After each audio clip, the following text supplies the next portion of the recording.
Hello friend, नैतिक IAS academy आप सभी का स्वागत करता है। अभी हाल ही फिलहाल में गोरखपुर यूनिवर्सिटी ने अपनी परीक्षा प्रणाली में परिवर्तन किया है। पहले परीक्षा जो है लिखित और ऑब्जेक्टिव दोनों होता था। 15 नंबर का लिखित परीक्षा होता था और 60 नंबर का कुल 40 क्वेश्चन ऑब्जेक्टिव आता था। यूनिवर्सिटी ने इस बार इस पैटर्न को चेंज किया है और लिखित परीक्षा के प्रावधान को समाप्त करके टोटल 75 नंबर का ऑब्जेक्टिव क्वेश्चन कर दिया है। 50 क्वेश्चन रहेंगे और 75 नंबर के वो ऑब्जेक्टिव क्वेश्चन रहेगा। परीक्षा प्रणाली में हुए परिवर्तन को ध्यान में रखते हुए नैतिक आईएएस एकेडमी ने यह प्रयास किया है कि आप तक लेक्चर वीडियो तो पहुंचाएगा ही, इसके साथ ही साथ जो ऑब्जेक्टिव क्वेश्चन है, जो महत्वपूर्ण ऑब्जेक्टिव, हर चैप्टर से जो महत्वपूर्ण ऑब्जेक्टिव क्वेश्चन है उन क्वेश्चनों को बनाकर आप तक पहुंचाए, ताकि आप इन क्वेश्चनों के माध्यम से परीक्षा को आसानी तरीके से फेस कर सकें और ज़्यादा से ज़्यादा क्वेश्चन को हल कर सकें। आज का हमारा क्लास बीए थर्ड सेमेस्टर का पेपर जो है पॉलिटिकल प्रोसेस इन इंडिया से संबंधित कुछ महत्वपूर्ण क्वेश्चनों का हम अध्ययन करेंगे, चर्चा करेंगे और उसका एक्सप्लेन करेंगे, उसको सॉल्व करेंगे। देखते हैं।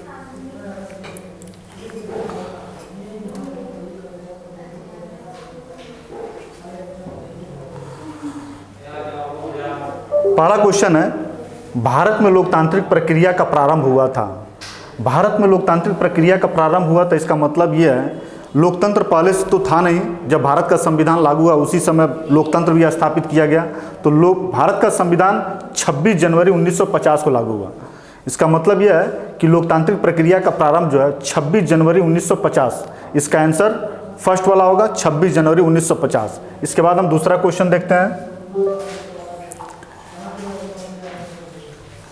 जम्मू और कश्मीर राज्य को विशेष राज्य का दर्जा किस अनुच्छेद में दिया गया है?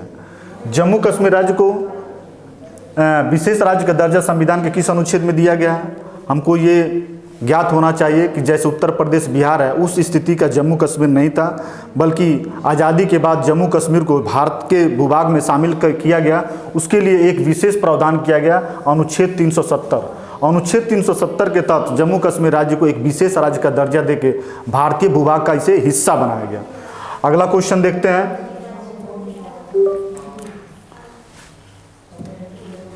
संविधान सभा का अस्थायी अध्यक्ष कौन चुना गया? जब संविधान सभा बना था तो उसके अस्थायी अध्यक्ष डॉक्टर राजेंद्र प्रसाद थे, अस्थायी अध्यक्ष। लेकिन अस्थायी अध्यक्ष का भी प्रावधान किया गया था, तो डॉक्टर सच्चिदानंद सिन्हा अस्थायी अध्यक्ष थे। एक प्रश्न इस पर यह भी बनता है कि सबसे पहले संविधान सभा के अध्यक्ष कौन थे? यदि उसमें अस्थायी और अस्थायी का प्रावधान न जोड़ा हो तो हम प्रथम अध्यक्ष जो है डॉक्टर सच्चिदानंद सिन्हा को ही मानेंगे। यहाँ एक प्रश्न में आपको 3 प्रश्न मिल गए कि संविधान सभा के अस्थायी अध्यक्ष कौन है, तो डॉक्टर राजेंद्र प्रसाद। अस्थायी अध्यक्ष कौन है, तो डॉक्टर सच्चिदानंद सिन्हा। प्रथम अध्यक्ष कौन है, तो डॉक्टर सच्चिदानंद सिन्हा। अगला प्रश्न देखते हैं हम लोग। प्रथम पंचवर्षीय योजना शुरू की गई। पंचवर्षीय योजना निर्माण करने का प्रावधान योजना आयोग का था और योजना आयोग ने अपना पहला पंचवर्षीय योजना जो आर्थिक विकास से संबंधित होता है उसको 1951 में लागू किया। तो हमारे प्रथम पंचवर्षीय योजना की शुरुआत 1951 से माना गया है। ठीक है। इसके बाद अगला प्रश्न हम लोग देखते हैं। नीति आयोग की स्थापना की गई। नीति आयोग वही है जो योजना आयोग था। योजना आयोग का नाम बदल के नीति आयोग रखा गया। तो नीति आयोग की स्थापना जो है 2015 में किया गया। या इसको प्रश्न ऐसे भी पूछ सकता है कि योजना आयोग को नीति आयोग के रूप में कब बदला गया, तो उसका आंसर भी 2015 होगा। ठीक है। इसके बाद अगला हम लोग प्रश्न देखते हैं। केंद्रीय समाज हितकारी बोर्ड का गठन कब किया गया? केंद्रीय हितकारी समाज बोर्ड का गठन 1953 में किया गया। ये बिल्कुल तथ्यात्मक है, इसको रटना है। केंद्रीय समाज हितकारी बोर्ड का गठन 1953 में किया गया। इस बात का ध्यान रखिए कि जो भी प्रश्न हैं ये सारे प्रश्न विगत सालों में पूछे गए प्रश्न है डीडीयू के द्वारा।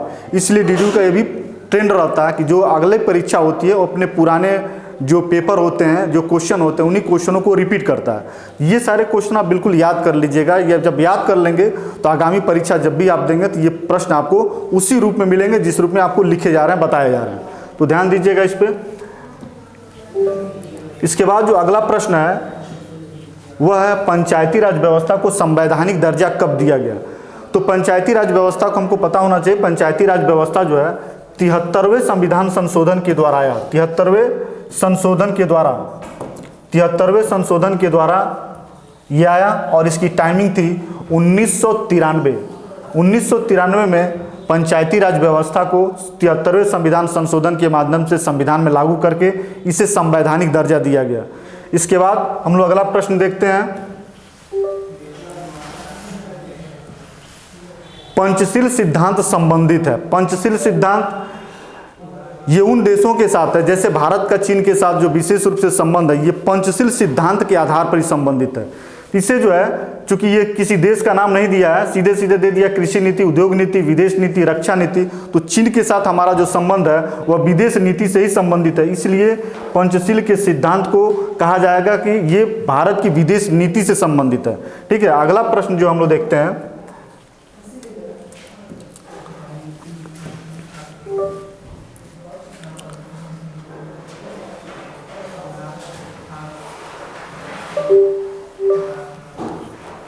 अगला जो प्रश्न है वह राजनीतिक प्रक्रिया संबंधित है। राजनीतिक प्रक्रिया किससे संबंधित है? तो राजनीतिक प्रक्रिया चुनाव की प्रक्रिया, राजनीतिक दल से, हित समूह से, उपरोक्त सभी से।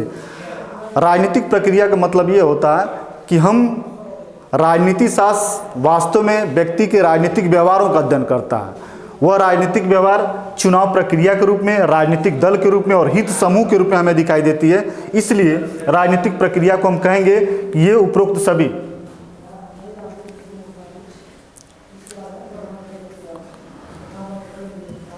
जो राजनीतिक प्रक्रिया है इसका उत्तर होगा उपरोक्त सभी, सभी से संबंधित है। ठीक है, इसके बाद अगला प्रश्न हम लोग देखते हैं कि राजनीतिक व्यवस्था है। राजनीतिक व्यवस्था क्या है? राजनीतिक व्यवस्था जो है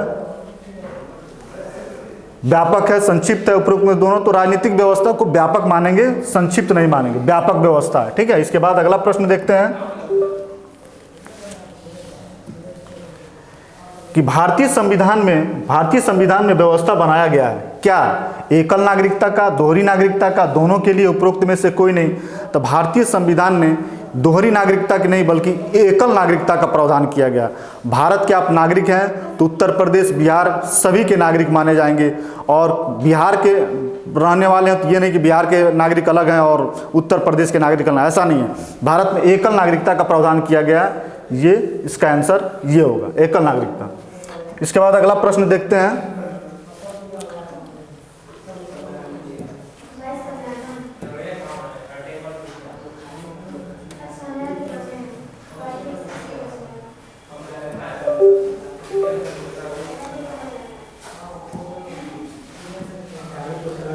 अर्ध संघ व्यवस्था का लाभ है। भारत की संघीय व्यवस्था एक भारतीय संघीय व्यवस्था को अर्ध संघीय व्यवस्था के रूप में माना गया है। केसी वेयर ने भारत की संघीय व्यवस्था को अर्ध संघीय व्यवस्था कहा है। अब इस अर्ध संघीय व्यवस्था का लाभ क्या है? राष्ट्रीय एकीकरण, राष्ट्र की एकता, सहयोग एवं समन्वय, ये तीनों जो चीज़ें हैं भारतीय संघ व्यवस्था में इसको शामिल किया गया। भारतीय संघ व्यवस्था, भारत एक बहुत बड़े भूभाग का क्षेत्रफल वाला देश है और इसमें विविधता भी है। इस विविधता को ध्यान में रखते हुए कि शासन व्यवस्था सही तरीके से संचालित हो, इसलिए संघीय व्यवस्था को अपनाया गया। लेकिन संघीय व्यवस्था को अपनाने के साथ साथ इन सी बातों को ध्यान में रखा गया है कि राष्ट्रीय एकीकरण हो, राष्ट्र की एकता बनी रहे और जो राज्य हैं, राज्यों के हर राज्य के आपस में और राज्य का संघ के साथ क्या हो, सहयोग और समन्वय बना रहे। तो राष्ट्रीय अर्ध संघवाद का विशेषता यही है कि राष्ट्रीय एकीकरण होगा, राष्ट्रीय एकता होगा, सहयोग और समन्वय होगा। इसका आंसर जो है उपरोक्त चौथा वाला होगा। अगला प्रश्न देखते हैं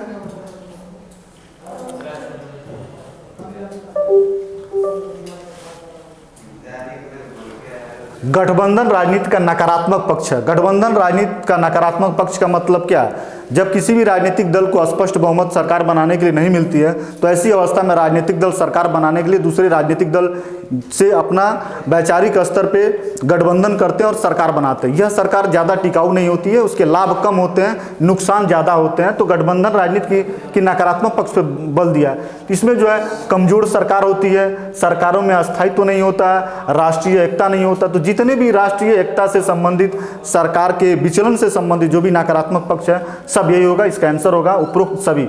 कमजोर सरकार भी बनती है, इसमें सरकार में अस्थायित्व भी नहीं होता है, राष्ट्रीय एकता की हानि होती है। सरकार गठबंधन, किसी कोई सरकार होती है तो कोई भी राजनीतिक दल यदि सरकार से निकल जाए तो सरकार अल्पमत में आ जाती है, सरकार गिर जाती है। सरकार हमेशा, सरकार के अस्थायित्व होने ना होने की कोई गारंटी नहीं है गठबंधन में, ठीक है। तो इसका आंसर जो होगा उपरोक्त सभी। इसके बाद से हम लोग अगला प्रश्न देखते हैं। दलीय प्रणाली आवश्यक है। दलीय प्रणाली किस प्रकार की शासन व्यवस्था के लिए आवश्यक है? शासन प्रकार में, शासन के कई सारे प्रकार होते हैं। लोकतांत्रिक शासन व्यवस्था, राजतंत्र है, कुलीन तंत्र है, अधिनायक तंत्र है। तो राजतंत्र में वंशानुगत उत्तराधिकार के नियम होते हैं, वहाँ चुनाव की प्रक्रिया नहीं होती है। कुलीन तंत्र भी वंशानुगत शासन व्यवस्था होती है। अधिनायक तंत्र में एक ही व्यक्ति तानाशाह होता है, शासक होता है, उसके अलावा कोई नहीं होता है। लेकिन लोकतांत्रिक शासन व्यवस्था में चूंकि जनता का ये शासन होता है और जनता प्रत्यक्ष रूप से शासन नहीं करती है, इसलिए वो राजनीतिक दल के माध्यम से अपना वो शासन करती है। तो राजनीतिक दलीय व्यवस्था हर अवस्था में किस में जाएगी? लोकतांत्रिक शासन व्यवस्था के लिए जाएगी, ठीक है। इसके बाद हम लोग अगला प्रश्न देखते हैं।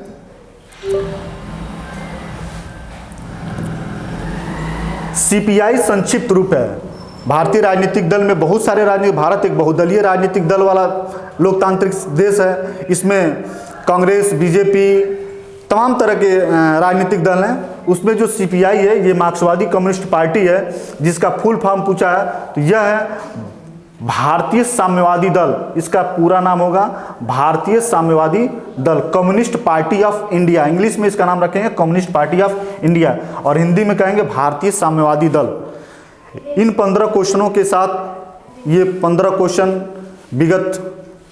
विगत सालों में गोरखपुर यूनिवर्सिटी के द्वारा पूछे गए प्रश्न हैं और इसी तरीके के क्वेश्चन जो है हम आपके सामने, पहले तो पूरे जो भी डीडीयू ने प्रश्न पूछा है सारे प्रश्नों को हल करके दे देंगे। उसके बाद आपके जितने भी लेक्चर टॉपिक हैं उन लेक्चर टॉपिकों में से 15 क्वेश्चन, 20-20 क्वेश्चन का वीडियो बना के आपके सामने रखेंगे और कुल मिला जुला के 200, 250, 300 का क्वेश्चन जो है आपके पूरे पॉलिटिकल प्रोसेस इन इंडिया से संबंधित जो होगा, 300 होगा, 400 होगा, वह क्वेश्चन जो है आपको टुकड़ों में जो है आप तक पहुंचाएंगे। और आप निश्चित तौर से इस क्वेश्चनों का अध्ययन कीजिएगा, बहुत ही इंपॉर्टेंट होगा, परीक्षा उपयोगी होगा। इस बात की पूरी गारंटी होगी कि लगभग ज़्यादा से ज़्यादा क्वेश्चन जो है आपको ये मिलेंगे परीक्षा के समय।